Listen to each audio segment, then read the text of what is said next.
Hello, what's up? This is Coltman. Back again for another detalyadong review, and this time, Poco X6 Pro naman po tayo. Sulit kaya ang smartphone nito? Mas maganda daw to. Ito daw ang pinakamaganda actually, sabi, sa lineup ng lahat ng Poco X series. Okay? Ito daw ang pinakasulit. Well, titingnan natin yan. Kung interesado ka, let's start. So, nung una ito ang kasama niya sa box, just in case na nag-wonder kayo. So, mayroon siyang jelly case na black actually, hindi siya transparent, which is good. Mas okay itong ganito. 67 watts fast charging brick and charging cable and data cable. Ito po yung kasama. The rest, mga manual na po yun. So, ito na yung pinaka-importante na kasama sa box. Continue. As for the price, start na agad tayo sa price para alam niyo na, may idea na kayo kung ano ang kung sulit nga ba siya sa mga ipapakita ko sa inyo mga features at kaya niyang gawin. So, naglalaro ang price niya around 16,000 actually. 10 piso na lang naman kulang. So around 16,000 pesos meron na kayo. Ito sa mismong Xiaomi po ito. Iwan ko yung link nito para hindi po kayo naliligaw at nai-scam. Official link po iiwan ko sa video description or ipipin ko sa comment section. Okay?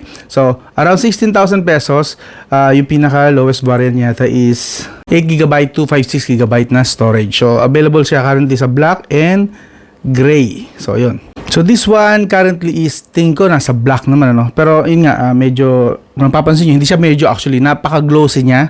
So, konting dikit, yun, fingerprint smudge agad. So, pagpasensyahan nyo na habang hawak ko siya the whole time, is malamang, medyo dugyot. Wala akong magagawa, ganyan. Ay, wait. Bago kayo itor, ito muna yung specs pala. Expectations muna tayo, okay? Yeah, so currently, this is running on Android 14 na po.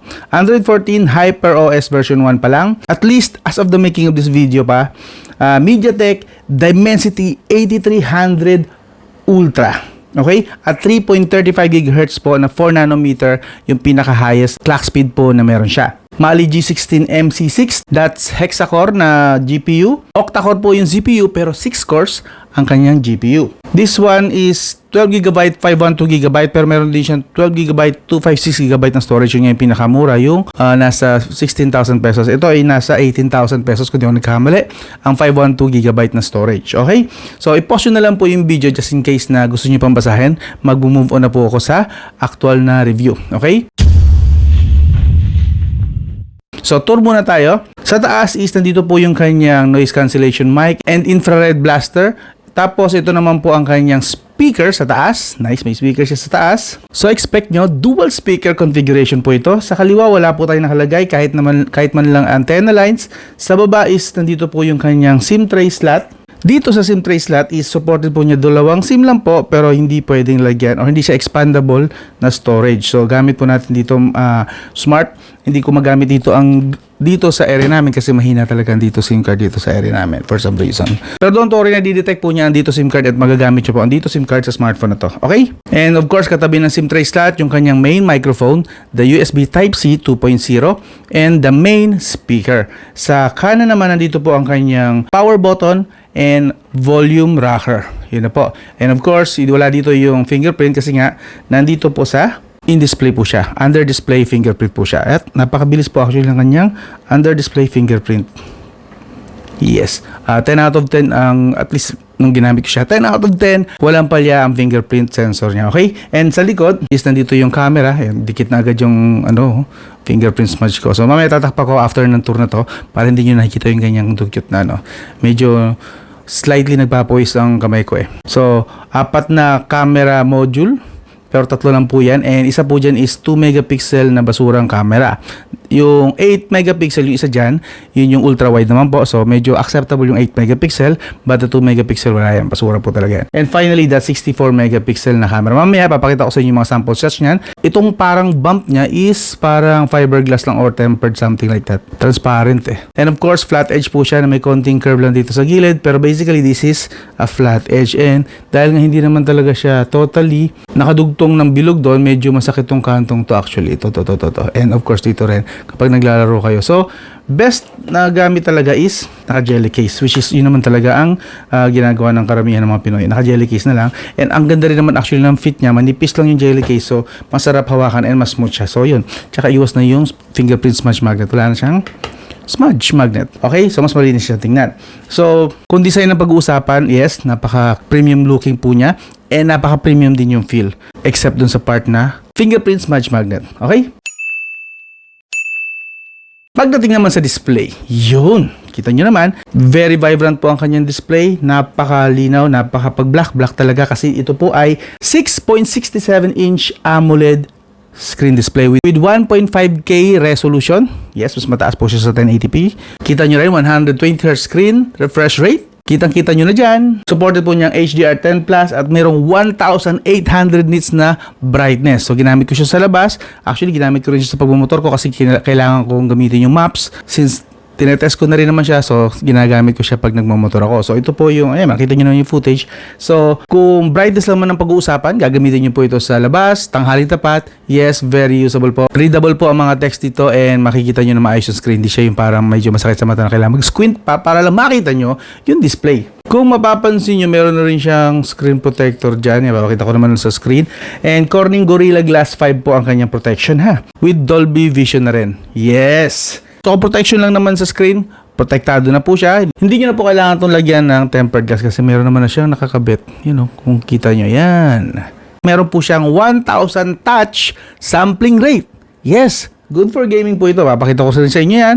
Ayan, so tinitest natin 1,000 touch sampling rate. Swak, pasok na pasok sa banga. Siyempre, supported din niya ang DRM na Widevine Level 1 security. Yun. So magagamit nyo po siya sa inyong Netflix 1080p with HDR scene, supported po niya ang HDR10. As for the touch display naman, supported po niya hanggang 10 fingers po. So pwede kayo maglaro dito ng maraming daliri. Mga ML players yan na makapaglagay ng daliri yata nandito. For some reason, hindi ko kayang gawin yun. So I'm happy for you. 10 daliri supported po ng multi-touch po niya. Tapos punta lang tayo ng settings saglit. Punta lang tayo sa display. Meron po siyang color scheme settings just in case na hindi mo type yung kulay, yung temperature ng kulay. Yung meron tayong original color pro, vivid, saturated, advanced settings, which is ikaw masusunod kung anong gusto mong kulay.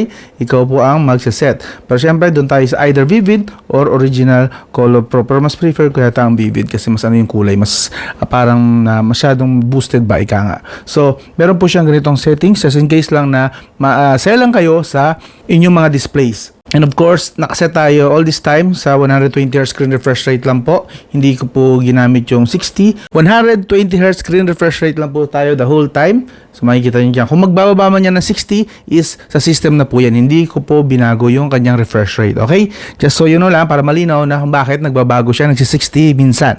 Alright? Ngayon, lipat naman tayo sa audio. Sa audio po is obviously dual speaker po ito. May speaker tayo dito sa taas. Yun. And then sa baba, meron din tayo main speaker. So paparinig ko na lang sa inyo para may idea kayo kung ano talaga yung quality ng kanyang speaker.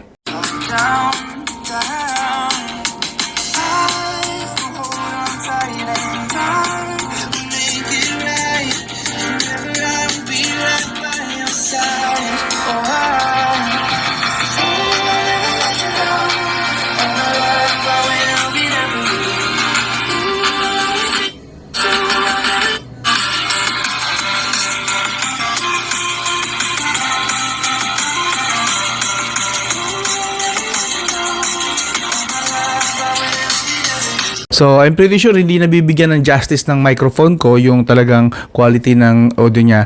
In real life po, napakalakas po ng audio niya. Ang sarap gamitin lalo pag sa kwarto kasi rinig mo lahat, yung beats, yung pati mga background instruments, yung highs, yung lows, yung bass. Although hindi ganun kalakas ang bass niya, pero at least immersive na rin yung sound na kaya niya i-produce. Okay? And of course, totoong kaliwa at kanan talaga siya. Lalo kapag naglalaro ka ng Farlight or ng Call of Duty Mobile.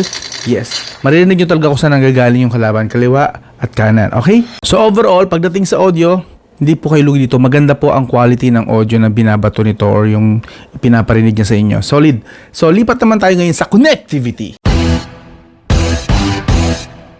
Okay? So, itong si Poco X6 5G, supported po niya syempre 4G LTE and 5G mobile data. Supported din po nito ang VoLTE, yan, nakita niyo sa screen, and voice over Wi-Fi just in case na gumagamit kayo ng ganong technology.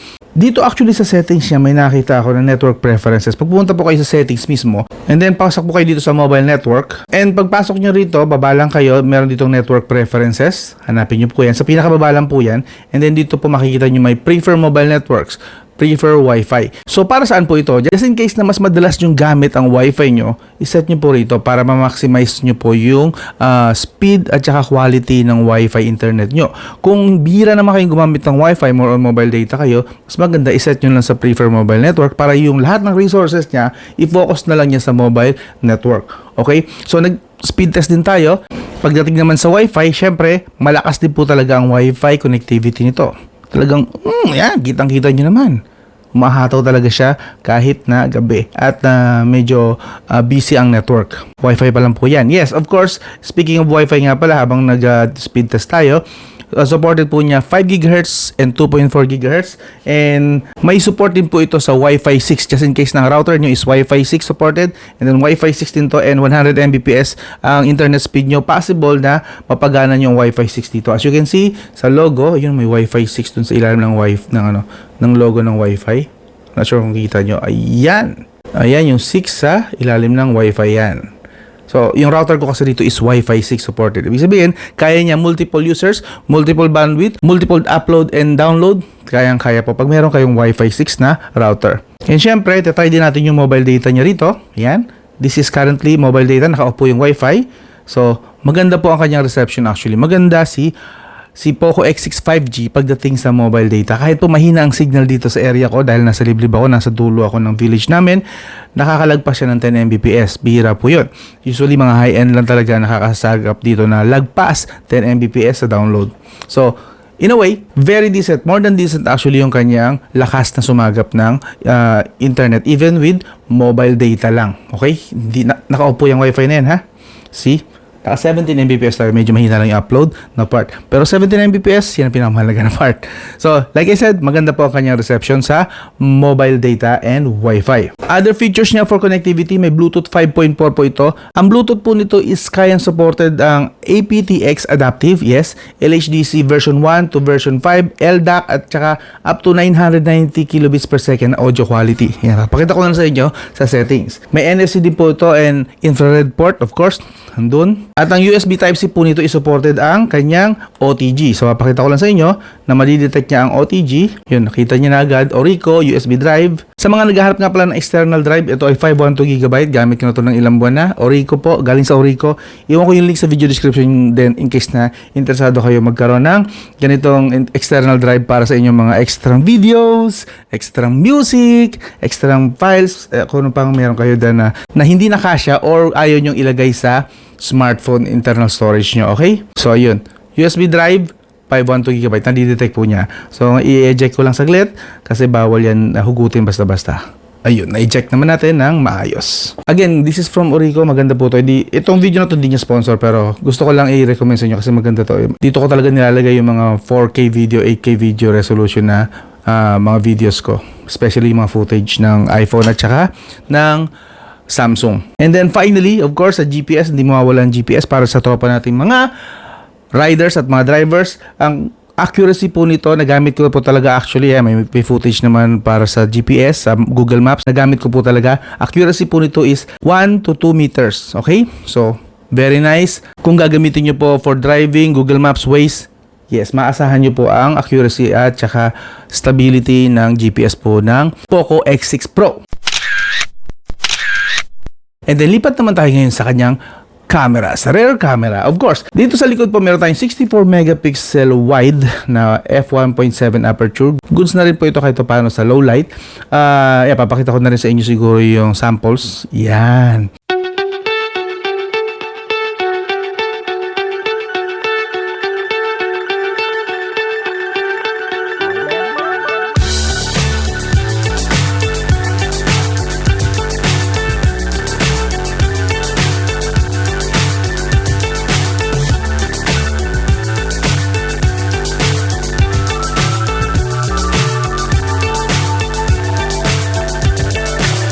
So high, I'm hypnotized.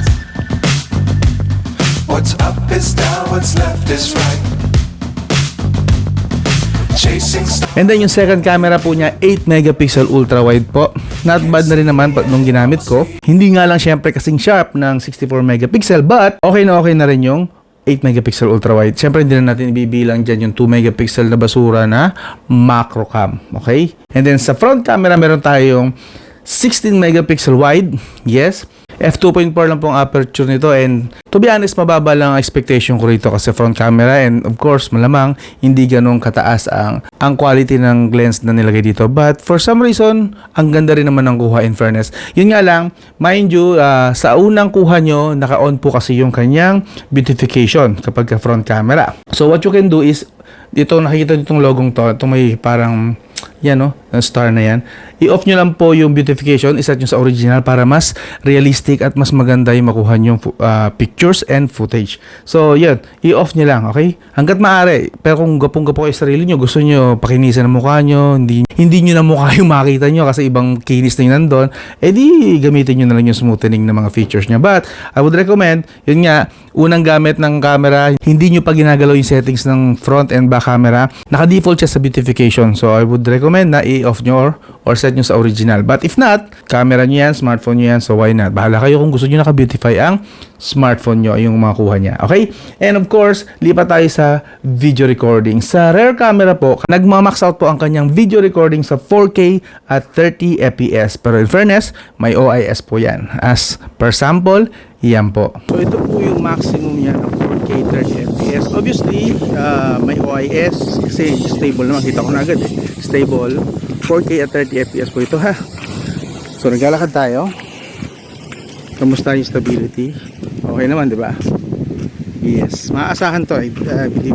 Kung rear camera, 4K at 30 FPS lang po max. Alright? So just so you know lang. Kamusta yung dynamic range? Ito, ganda ng ano, blue yung langit. Ulap. Maganda. So hindi siya nag-overexpose. Pwede na, not bad. Hindi na masama.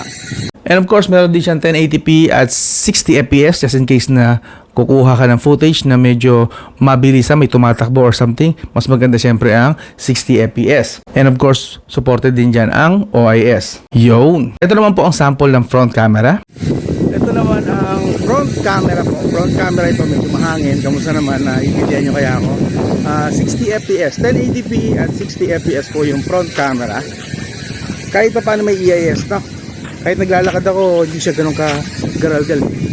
So may EIS, hindi ganun ka-smooth. Pwede na, very acceptable na to kung gusto nyo mag-vlog dito sa front camera sa smartphone na to. Kamusta naman yung langit, medyo na-expose tayo rito sa part na to. Highly exposed, pero sa ibang part, medyo hirap yung front camera sa exposure, no? Yung mga white part, mga bright part, kita nyo, highly exposed. Wala na, tuloy na, wala na. Hindi siya kagaya sa rear camera. So, just so you know lang. Kamusta yung mic? Sa front camera, nagmamax out lang po ng 1080p at 60 fps. Wala po siyang EIS. So, don't expect na smooth po doon. Pero in fairness din, maganda yung kuha kahit paano. Yun nga lang, pagka sa front camera, pansin nyo medyo overbright, no? Medyo mataas ang exposure sa front. Pero pagdating sa rear, mas okay yung exposure. Kita yung blue talaga ng langit. Maganda. So, rear camera, winner. Front camera, sakto lang. Hindi impressive, hindi rin naman pangit. May mga good points din siya, pero sa rear camera, goods na goods talaga doon. Panalo. May edge detection siya, tsaka meron siyang face detection, tapos yung dynamic range talaga makikita natin na hiwalay, na malinaw yung pinakamalapit, and then unti-unti siyang lumalabo habang lumalayo yung subject or yung parts ng images. So, goods. Okay din naman. Not flagship level, pero sakto talaga na sa mid-range level ang quality talaga. Maganda. Okay? That's for the camera. Ngayon, lipat naman tayo sa battery endurance. So, syempre, ito po ay merong 5,000 mAh na battery with 67 watts charging brick. Okay? So, 15 to 100% nito usually nagtitake ng 40 to 50 minutes. Yung ganun. Pero, mas average tingin ko, mas maganda sabihin na 45 to 50 minutes na lang. Yun. So, hindi naman naabot ng isang oras. So, technically, okay na rin yan. Makapanood kayo na isa, dalawang episode ng anime, winner na yan. Usually, di ba, 20 minutes ang anime. Ngayon, syempre, check natin yung PC Mark naman. Maganda ba ang battery optimization ng smartphone na to? Syempre, inuna natin ang full brightness, full volume with mobile data. Umabot ng 8 hours and 53 minutes. Almost 9 hours. That's full brightness. Take note, ha? Full brightness, full volume with mobile data. umabot siya ng 9 minutes. Light use po to, hindi po kasama dito ang gaming. This is more like social media lang, call, text, yun lang. So, kaya niya umabot. Full brightness po, 9 hours halos. Okay? Ngayon, sa mga gumagamit ng smartphone nila na half brightness lang siguro kasi nasa loob lagi lang sila ng bahay, ng room, ng office, so hindi nyo kailangan na overbright yung screen ng smartphone nyo. Half brightness, half volume with mobile data, 13 hours and 29 minutes. That means, above average po yung kanyang battery endurance. Okay din pang matagalan. Posibleng umabot pa to ng half ng second day, pwede. Again, for light use. Pero syempre, kung gamer ka, ibang usapan nyo. Mas mabilis malulubat. Siguro mga around 6 hours lang average nito kung gaming ka. But for light use, normal use, social media lang, Facebook, TikTok, or call and text, makunat po. Solid. Okay? Posibleng umabot hanggang next day. Winner. So, ina-expect ko bagsak siya pero in fairness napahiya ako doon sa part na yon. Maganda ang kanyang battery endurance. Siyempre, bago tayo umalis sa battery, may nakita lang kasi ako about sa battery niya. Siyempre, importante ito na may idea rin kayo na may ganito siyang feature. So, under battery, settings po yan. Under battery, meron siyang 4 na modes. Okay? So, ang gamit mo usually, of course, naka-default is balance mode. That means performance at saka tipid ng battery pinagsama. Battery saver, just in case na gusto mo magtipid ng battery. Siguro, magta-travel ka, so more on call and text lang gumagana rito. The rest, papapahinghay niya at papababain niya ang performance ng chipset. Mas haba nga naman ng battery. Ayan. Kita. Actually, nandito rin pala, balance mode. May 8 hours and 56, almost 9 hours din. So, yan. Meron na palang idea tayo doon sa full brightness. And of course, kapag gusto mo naman mag-performance mode, that means itataas ng chipset yung kanyang performance hanggang sagad. Ibig sabihin, gamer ka. Iset mo rito, pwede mo ilipat dyan. Kung magi-games ka, mas ma-maximize mo yung kanyang performance. Pero of course, dito sa review na to, ginamit na natin the whole time, balance mode. Pero meron ganon. Kung gamer ka, gusto mo ng mataas na performance, or video editor ka, kailangan mo ng full raw power ng chipset mo, performance mode, set mo lang. Okay? Ngayon, speaking of performance, lipat na tayo sa performance segment. Okay? In terms of Antutu, 1.3 million po ang nakuha natin. Yes. And ang translation yan, doble yung performance ng GPU, ng graphics, sa CPU. Kita nyo naman. Yes. And ang translation yan sa CPU throttling test, yun. So, in 60 minutes po, in fairness, stable siya sa 83%. Mababa lang yung throttling niya. And umabot naman siya ng 276,000. Not bad. CPU performance po yan, hindi po yung GPU. CPU performance pa lang po yan. So, maganda yung kanyang performance sa CPU. Ngayon, lipat tayo sa kanyang GPU naman na performance. Lipat tayo sa 3D Mark. So, sa 3D Mark, highest score niya is 2,000. So, maganda actually. That's not bad. And stability, 99.2%. And kung aalamin nyo naman yung kanyang temperature, nag-overheat ba? Hindi kagaya ng ibang mga na-test ko lately. Nag-overheat, hindi po siya nag-overheat. Ang maximum temperature niya, 40 degrees Celsius lang. 40 degrees Celsius lang, natapos niya ang PC Mark ng maayos with that kind of stability. Okay ba? So, hindi po ito prone sa overheating. Hindi ko sinasabing hindi mag-heat, hindi siya iinit, pero hindi siya prone sa overheating. Maiinit pa rin. And of course, papakita ko sa inyo ngayon yung gaming performance na sa Genshin Impact. Sa Genshin Impact po, nagdi-default po siya. Default settings, medium po. Naka-medium settings at 30 FPS. Pero syempre, hindi tayo kontento sa 30 FPS. Medium settings pa rin, pero switch natin siya sa 60 FPS. Ito naman po ang kanyang naging resulta. Stable po siya, around 58 to 60 FPS, at ang temperature, 40 to 41 degrees Celsius. Take note, medium settings po ito ha. Medium settings, stable siya halos sa 60 FPS, hindi siya nag-drop, 40 to 41 degrees Celsius. At dahil na-enjoy ko yung nakuha kong mission, umabot ako ng 3 hours. Within 3 hours, saglit lang siya nag 42 degrees Celsius, pero the whole time, bumababa siya ng 41, pagtakbo lang ako ng takbo, akit lang ako ng akyat at sumusolve ng mga puzzle, 40 to 41 degrees Celsius lang. Ang ganda ng performance niya sa Genshin Impact, that's medium settings at 60 FPS. Panalo. So that is why nawili ako dito mag-Genshin Impact. Finally, na-open ko tuloy yung katabing area ng Mondstadt. Okay Masarap paglaro ng Genshin Impact dito. Hindi siya nag-iinit at hindi rin siya nagtatrattle. Sa medium settings. Okay? Sa Call of Duty Mobile, sinet natin siya sa very high graphics at max FPS na agad. Okay? Yun yung kaya niya sagad. Kapag in-ultra mo kasi, bababa siya ng medium settings. So, sinagad ko lang siya sa max FPS at high graphics para yun talaga nagtatrabaho lahat ng kanyang CPU and GPU. Okay? So, nag-stable po siya sa 60 FPS. Ano to? Battle Royale, since yun ang gusto nyo. Huwag na lang yung rank. Battle Royale, 60 FPS po, stable siya. Halos hindi siya umaalis sa 60 FPS. Kung bababa man siya, around 58 lang, 59 FPS. So, napaka-stable po nun. At ang temperature, 38 to 39 degrees Celsius. Hindi ko man lang siya mapaakyat sa 40 degrees Celsius in 30 minutes. Kaya mabilis lang kasi natapos na agad yung game within 30 minutes. Okay? Ngayon, sa favorite na laro ng karamihan, ang Mobile Legends, nagdi-default po siya, pagka-open nyo, default po niya is high FPS lang at ultra graphics. Pero syempre, dahil magaan lang naman ang Mobile Legends para sa smartphone na to, I'm sure. Kasi nga, kahit nga low-end na smartphone, kaya naman patakbuhin talaga ang Mobile Legends. Nagkakaroon problema lang naman sa signal eh. So, Mobile Legends, sinagad na natin lahat. Sagad-sagad na. Ultra FPS, ultra graphics. In fairness, stable po siya sa 85 FPS at 42 degrees Celsius in 30 minutes. Not bad. Smooth na smooth, masarap laruin, ang ganda ng graphics, nare-render niya lahat. Kinompleto ko po yung download nito ha. Talagang hinintay ko siya ng 1 hour makompleto lahat ng download, lahat ng resources.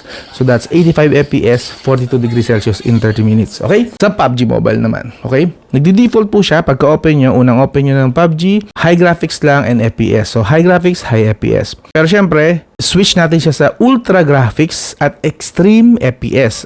Ang naging resulta, stable po siya around 55 to 60 FPS. Take note. Pero sa temperature, 36 to 38 degrees Celsius lang. Hindi man lang maiakyat sa 40 degrees Celsius. Ang ganda po kung lalaroin nyo sa PUBG Mobile din ito. Winner. Ngayon, lipat na tayo sa medyo madalas makainit talaga ng smartphone. Ang Farlight 84. Okay? Default po niya is HDR lang at very high FPS. Pero syempre, switch natin siya sa HDR pero extreme FPS. Stable po siya around 80 to 90 FPS and around 45 degrees Celsius nga lang. So medyo umiinit siya pero hindi naman umabot ng 50. 45 lang tayo in 2 games, okay? So, 80 to 90 FPS, hindi na masama. Yun nga na mataas. Pero naisip ko, another game pa. Pero this time, ibababa ko yung graphics sa balance. Pero extreme FPS pa rin. Ang nangyari, stable na siya ngayon. Tumaas po yung FPS niya. Stable siya sa 100 to 115 FPS. Okay, hindi na siya nababa ng 90. Pero yung temperature, 45 degrees Celsius pa rin. Yeah, that's 45 minutes po na laro. Not bad. Nataas yung FPS pag binaba mo yung graphics to balance. Not bad na rin. Pwede na. Hindi na masama. Kung mahalaga sa iyo ang FPS ng laro kasi gusto mo smooth ang pakaramdam, pwede na siya, okay? And of course, by the way, meron siyang game turbo nga pala. So pag inopen mo yung game, nasa kaliwa siya bandang taas, kaliwa taas, nandun po yung game turbo. Available po siya doon. Okay?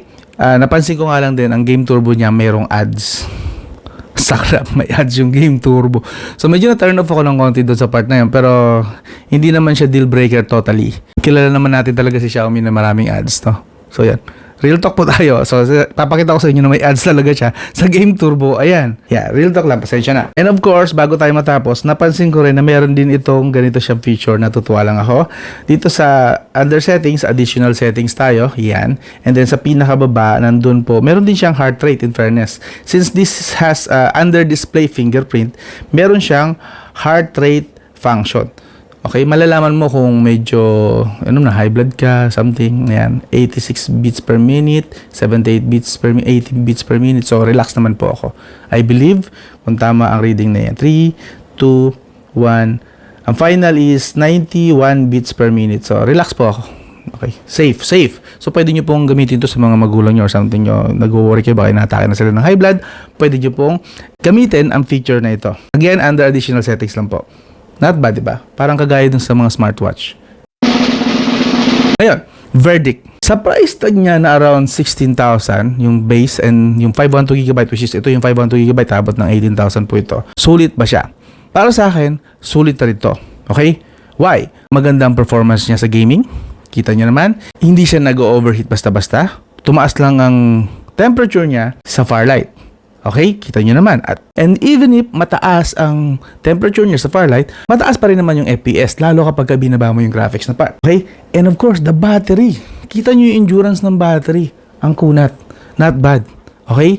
Sa camera, goods na goods yung likod, average lang yung front. Pero kung hindi ka naman nagsa-selfie vlogging or something like that, yung kailangan mo mataas na video resolution sa front, okay na to. Pero again, kung nagdi-demand ka or naghahanap ka talaga ng mas mataas 4K resolution sa front camera, hindi ito para sa'yo siyempre. I-real talk na natin doon. Maganda sumagap ng Wi-Fi, maganda rin sumagap ng mobile data, okay na to. Hindi na masama, di ba? So, yung mga pangit lang yata niya is yung design niya nga dito. Pwede naman lagyan. May kasama namang jelly case na ganito. So, hindi na problema yung fingerprint smudge magnet. Yung front camera, again, kung mas mataas ang hanap mo na quality ng front camera, yun yung pinaka-negative niya siguro. And, of course, yung ads. Plus, ganito karaming bloatware. Oh, kita niyo ba yung bloatware na yan? Yung Amazon, ano ba yan? Hindi naman natin ginagamit yan. Booking, ang dami niya pong bloatware. So, yun. Kung deal breaker sa'yo yung mga nabanggit kong negative, huwag na po itong bilhin nyo, okay? Pero para sa akin, kung ako lang naman tatanungin, personally, okay na okay sa akin, dali tanggalin ng bloatware na yan. Yung ads, alamin ko pa kung paano ko tatanggalin yon. Siguro gagamit na lang ako ng DNS, like AdGuard. Baka magawa ng paraan yon. The rest, winner na po sa akin to. Yes, pasado po sa akin to sa kanyang price tag, sulit na rin. Yung OIS, totoong OIS po ang ginagamit niya sa likod. So, sa mga gusto stable yung kanilang video recording sa likod using the rear camera, hindi po kayo bibiguin ng smartphone na to.